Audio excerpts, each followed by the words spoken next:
प्रभु तेरी वाणी जीवन की रोटी, नैनों की ज्योति अंधेरा मिटाती।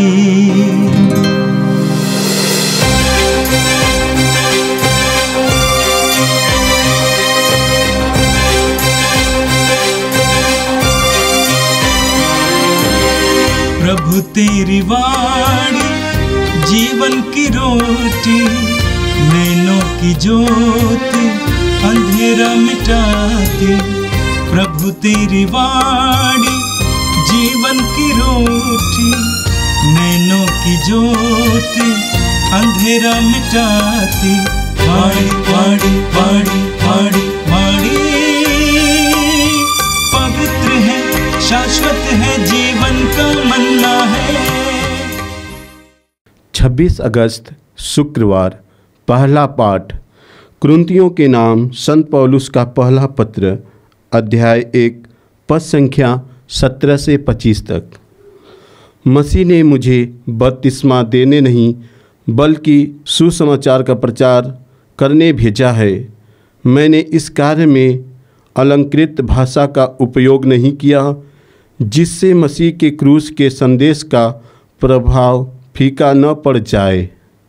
जो विनाश के मार्ग पर चलते हैं वे क्रूस की शिक्षा को मूर्खता समझते हैं, किंतु हम लोगों के लिए जो मुक्ति के मार्ग पर चलते हैं वह ईश्वर का सामर्थ्य है।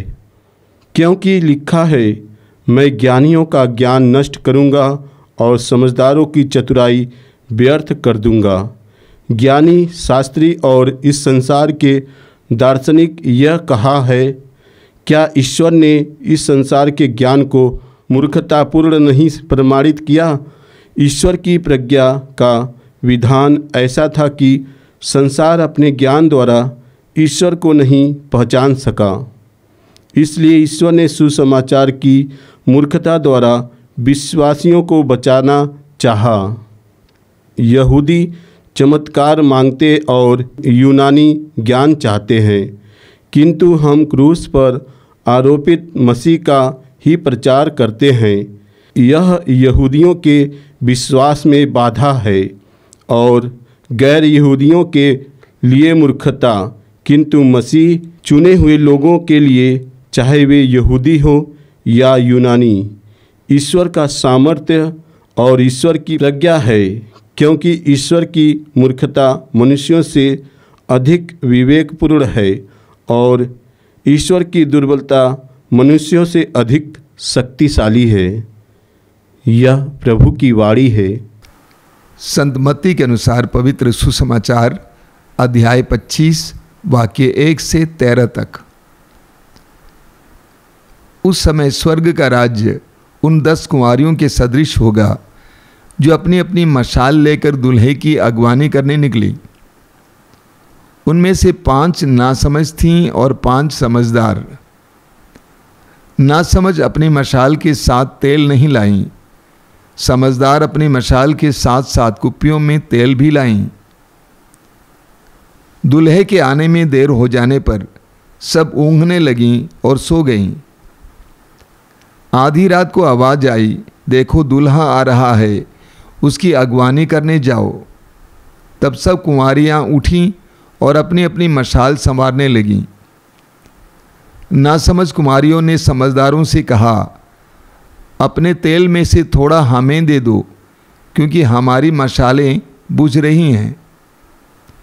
समझदारों ने उत्तर दिया, क्या जाने कहीं हमारे और तुम्हारे लिए तेल पूरा ना हो। अच्छा हो तुम लोग दुकान जाकर अपने लिए खरीद लो। वे तेल खरीदने गई ही थी कि दूल्हा आ पहुंचा। जो तैयार थीं उन्होंने उसके साथ विवाह भवन में प्रवेश किया और द्वार बंद हो गया। बाद में शेष कुंवारियां भी आकर बोलीं, प्रभु प्रभु हमारे लिए द्वार खोल दीजिए। इस पर उसने उत्तर दिया, मैं तुमसे कहता हूँ मैं तुम्हें नहीं जानता। इसलिए जागते रहो, क्योंकि तुम न तो वह दिन जानते हो और न वह घड़ी। ये प्रभु का दिव्य सुसमाचार है। ख्रिस्त प्रभु की जय। मेरे प्रिय भाई और बहनों, आज के सुंदर दिन के लिए हम प्रभु को धन्यवाद दें। जीवन के वरदान के लिए प्रभु को धन्यवाद दें और बड़ी उम्मीदों के साथ आज के दिन को हम शुरू करें। एक विश्वासी को हमेशा एक सकारात्मक मनोभाव रखना चाहिए। ये विश्वास करना चाहिए कि आज मेरे लिए अनुग्रह का दिन होगा। प्रभु मेरे जीवन में अनुग्रह और आशीष देंगे। एक ऐसे मनोभाव के साथ हमें प्रतिदिन को शुरू करना चाहिए। आइए ऐसे मनोभाव के साथ आज के दिन को हम शुरू करें। प्रभु हम सबको आशीर्वाद दें। आज का पहला पाठ कोरिन्थियों के पहले पत्र के अध्याय 1 से लिया गया था। आज संत पौलुस ने हमें क्रूस और क्रूस की शिक्षा के सामर्थ्य के बारे में बताया। हम जानते हैं प्रभु यीशु मसीह को क्रूस की मृत्यु मिली, क्रूस की सजा मिली। प्रभु यीशु के ज़माने में और पौलुस के ज़माने में और यहाँ तक कि सन 313 तक समाज के खूंखार अपराधियों को क्रूस की सजा दी जाती थी और इसीलिए क्रूस को श्राप का चिन्ह माना जाता था। हम पढ़ेंगे विधि विवरण ग्रंथ की अध्याय 21 वाक्य 23 में लिखा हुआ है, जो काठ पर लटकाया गया है वह श्रापित है। इसीलिए क्रूस को श्राप का चिन्ह माना जाता था। लेकिन जब प्रभु यीशु के शिष्य प्रभु यीशु के क्रूस के सामर्थ्य के बारे में बोलते थे, लोग उन पर हंसते थे। आज भी लोग हंसते हैं। आज भी विश्वासियों के सामने लोग कहते हैं कि आप ऐसे मसीहा पर विश्वास करते हैं जो क्रूस पर मार डाला गया था। उस जमाने में भी लोग हंसते थे। लेकिन संत पौलुस क्या कहते हैं? पौलुस कहते हैं जो विनाश के मार्ग पर चलते हैं वे क्रूस की शिक्षा को मूर्खता समझते हैं, किंतु हम लोगों के लिए जो मुक्ति के मार्ग पर चलते हैं वह ईश्वर का सामर्थ्य है। हमारे लिए वह ईश्वर का सामर्थ्य है। अन्य लोगों के लिए मूर्खता का चिन्ह और प्रतीक है। आगे पौलुस कहते हैं ईश्वर की प्रज्ञा का विधान ऐसा था कि संसार अपने ज्ञान द्वारा ईश्वर को नहीं पहचान सका, इसलिए ईश्वर ने सुसमाचार की मूर्खता द्वारा विश्वासियों को बचाना चाहा। सुसमाचार संसार की दृष्टि में मूर्खता है। प्रभु यीशु की शिक्षाएं संसार की दृष्टि में मूर्खता है। प्रभु यीशु की शिक्षाएं संसार की शिक्षाओं के विपरीत हैं। लेकिन पौलुस कहते हैं ये ईश्वर ने चाहा कि ऐसी मूर्खता द्वारा विश्वासियों को बचाएं। आगे लिखा हुआ है यहूदी चमत्कार मांगते हैं और यूनानी ज्ञान चाहते हैं। यहूदियों के जीवन में ईश्वर ने चमत्कार और चिन्ह प्रकट किया। बड़े बड़े चमत्कार और चिन्ह प्रकट कर कर उनको मिस्र देश से छुड़ाया और अपने देश में ले आया। और इसीलिए यहूदी हमेशा ईश्वर के चमत्कारों की बात करते थे और वे चमत्कार चाहते थे। और यूनानी दर्शन शास्त्र में रुचि लेते थे। वे दार्शनिक बातें सुनना चाहते थे, वे ज्ञान की बातें सुनना चाहते थे। लेकिन संत पौलुस कहते हैं किंतु हम क्रूस पर आरोपित मसीह का प्रचार करते हैं। यह यहूदियों के विश्वास में बाधा है और गैर यहूदियों के लिए मूर्खता है। यहूदियों के लिए क्रूस की शिक्षा बाधा बनी क्योंकि यहूदियों पर मसीहियों ने यह इल्जाम लगाया कि यहूदियों ने यीशु मसीह को क्रूस की सजा दिलवाई और इसीलिए उनके लिए क्रूस एक बाधा थी और गैर यहूदियों के लिए क्रूस की शिक्षा मूर्खता थी। किंतु मसीह के चुने हुए लोगों के लिए, चाहे वे यहूदी हों या यूनानी, पौलुस कहते हैं ईश्वर का सामर्थ्य ईश्वर की प्रज्ञा है। आगे पौलुस कहते हैं क्योंकि ईश्वर की मूर्खता मनुष्यों से अधिक विवेकपूर्ण और ईश्वर की दुर्बलता मनुष्यों से अधिक शक्तिशाली है। पौलुस हमें बताना चाहते हैं कि प्रभु यीशु मसीह का क्रूस, प्रभु यीशु मसीह की क्रूस की मृत्यु हमारे उद्धार का कारण है। इसीलिए वह हमारे लिए मूर्खता नहीं है, हमारे लिए ईश्वर की प्रज्ञा है। यीशु के क्रूस के द्वारा हमें मुक्ति मिली है। यीशु के क्रूस पर यीशु ने हमारे पापों को अपने ऊपर उठा लिया है। यीशु के क्रूस पर यीशु ने हमारे पापों के लिए प्रायश्चित किया है। सभी लोग ये विश्वास नहीं कर पाते हैं, लेकिन विश्वास करते हैं और उस क्रूस के द्वारा, उस क्रूस के महान चिन्ह के द्वारा, उस बलिदान के द्वारा ईश्वर के वरदान को प्राप्त करते हैं, उद्धार को प्राप्त करते हैं। प्रभु यीशु मसीह के क्रूस की शिक्षा संसार की दृष्टि में मूर्खता है, लेकिन हमारे लिए ईश्वर का सामर्थ्य है। क्रूस पर ईश्वर ने अपने सामर्थ्य को ही प्रकट किया। क्रूस पर ईश्वर ने हमारे पापों के प्रायश्चित के लिए बलि चढ़ाई। आज के समाचार में प्रभु यीशु हमें आध्यात्मिक रूप से सदा तैयार रहने की आवश्यकता के बारे में समझाते हुए एक सुंदर दृष्टांत सुनाते हैं।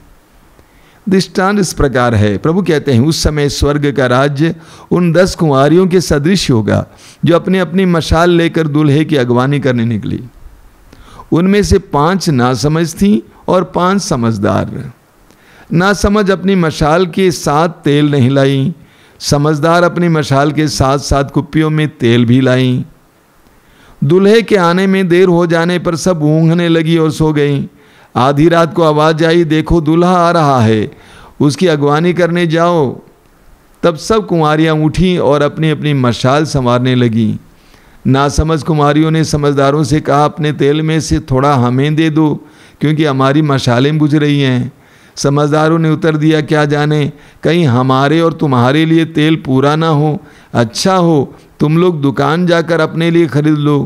वे तेल खरीदने गई थी कि दूल्हा आ पहुंचा। जो तैयार थी उन्होंने उसके साथ विवाह भवन में प्रवेश किया और द्वार बंद हो गया। क्या लिखा हुआ है? जो तैयार थी उन्होंने उसके साथ विवाह भवन में प्रवेश किया और द्वार बंद हो गया। प्रभु 10 कुंवारियों के बारे में कहते हैं, 5 को प्रभु नासमझ कहते हैं। क्यों? क्योंकि उन्होंने भविष्य के लिए आवश्यक तैयारी नहीं की थी। समय रहते हुए भी उन्होंने साथ में तेल नहीं लिया था। यदि दूल्हा आने में देर हो जाती तो उस समय उनकी मशालें जलती रहेंगी या नहीं रहेंगी, क्या उसके लिए तेल की आवश्यकता है, इसके बारे में नहीं सोचा। लेकिन समझदार लोगों ने भविष्य के लिए तैयारी की थी, अच्छी तरह तैयार हो के दूल्हे की अगवानी करने गए थे। इस संसार में भी बहुत सारे लोग समझदार हैं और नासमझ भी हैं। समझदार लोग वे लोग होते हैं जो सुविचारित, सुव्यवस्थित जीवन जीते हैं। सुविचारित और सुव्यवस्थित जीवन जीते हैं, अनुशासित जीवन जीते हैं। हम पढ़ते हैं सूक्ति ग्रंथ के अध्याय 16 उसके वाक्य 20 में। सूक्ति ग्रंथ के अध्याय 16 वाक्य 20 में लिखा हुआ है, सुविचारित योजनाएं सफल होती हैं। समझदार लोग ऐसे होते हैं। ना समझ लोग कैसे होते हैं? वे भविष्य को सामने रखकर जीवन नहीं जीते हैं। वे अंधाधुंध जीवन जीते हैं। अपने लक्ष्य को सामने रखकर जीवन नहीं जीते हैं। चलती का नाम गाड़ी, बिना लक्ष्य का जीवन जीते हैं। और वे आलसी होते हैं। वे भविष्य के लिए तैयारी नहीं करते हैं। समय रहने पर भी तैयारी नहीं करते हैं।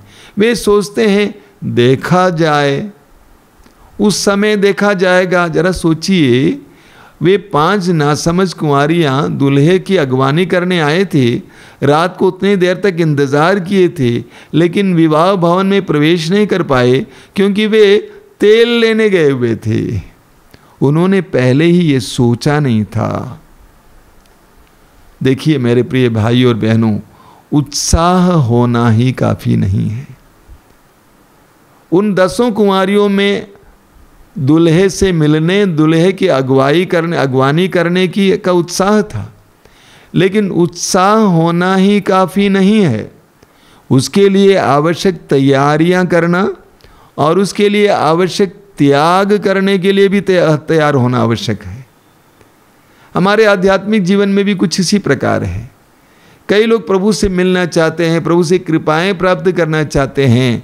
ये इच्छा रखना काफ़ी नहीं है। हमें उसके लिए आवश्यक तैयारी भी करने की आवश्यकता होती है, अनुशासन की आवश्यकता होती है, त्याग की आवश्यकता होती है, तैयारी की आवश्यकता होती है। तभी हमें जीवन में सफलता मिलेगी, आध्यात्मिक जीवन में भी सफलता मिलेगी। 10 कुंवारियाँ एक उद्देश्य के लिए निकल पड़े, लेकिन 5 चूक गए क्योंकि उन्होंने आवश्यक तैयारी नहीं की थी, वे आलसी थे। प्रभु ईश्वर भी ऐसे लोगों को आशीर्वाद देता है जो उत्साही हैं, साथ ही साथ अनुशासित और त्याग करने के लिए तैयार हैं और जो उत्साह को बनाए रखते हैं। प्रभु ईश्वर आलसियों को आशीर्वाद नहीं देता है, उनको आशीर्वाद देता है जो चाहते हैं और उसके साथ साथ उसके अनुसार जीवन भी जीते हैं।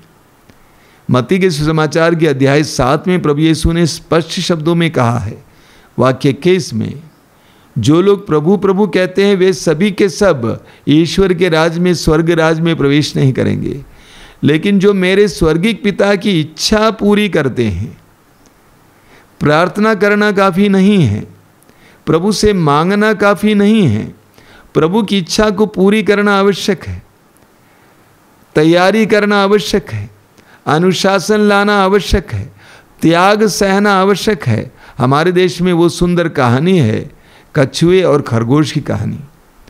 दोनों दौड़े, खरगोश ने सोचा कि मैं अच्छी तरह दौड़ सकता हूँ, जाकर एक जगह विश्राम करता रहा, लेकिन कछुआ धीरे धीरे प्रयत्नशील होकर, उत्साही होकर, अपने उत्साह को बनाए रखते हुए धीरे धीरे गंतव्य स्थान पहुँच गया, वो जीत गया।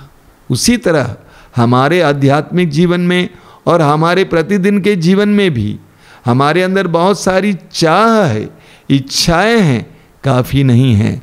उसके अनुसार अनुशासन, तैयारी और त्याग अति आवश्यक है। आज हम प्रभु से प्रार्थना करेंगे कि प्रभु इस सुंदर दृष्टांत का मर्म समझा दे। आइए हम प्रार्थना करें, अपनी आंखें बंद कीजिए। प्रभु यीशु धन्यवाद देते हैं आज के सुंदर दिन के लिए, तेरे अनुग्रहपूर्ण क्षणों के लिए। इस सुंदर दृष्टांत के द्वारा तूने हमें आह्वान किया है, तूने हमसे कहा है कि हमें तैयारी करने की आवश्यकता है, हमें आलसी नहीं होना है, हमें हर समय तेरे आगमन की तैयारी में रहना है, हमें विश्वास करना है कि तू किसी भी समय हमारे जीवन में आ सकता है। कृपा के लिए सदा खुले रहना है, तेरे साथ चलने के लिए सदा तैयार रहना है, तेरी आशीषों में सहभागी होने के लिए सदा तैयार रहना है। हमें समझदार बनाइए, प्रतिदिन के जीवन में हमें अनुशासित बनाइए, त्यागपूर्ण बनाइए, तैयारी करने वाले और तेरी इच्छा के मुताबिक जीने वाले बनाइए। ये प्रभु यीशु इन वचनों को सुनने वाले मेरे भाई बहनों को आशीर्वाद देना, तेरा पवित्र हाथ उन पर रख, अनुग्रह और आशीष का हाथ। हमारी इस प्रार्थना को ग्रहण कर, आमीन।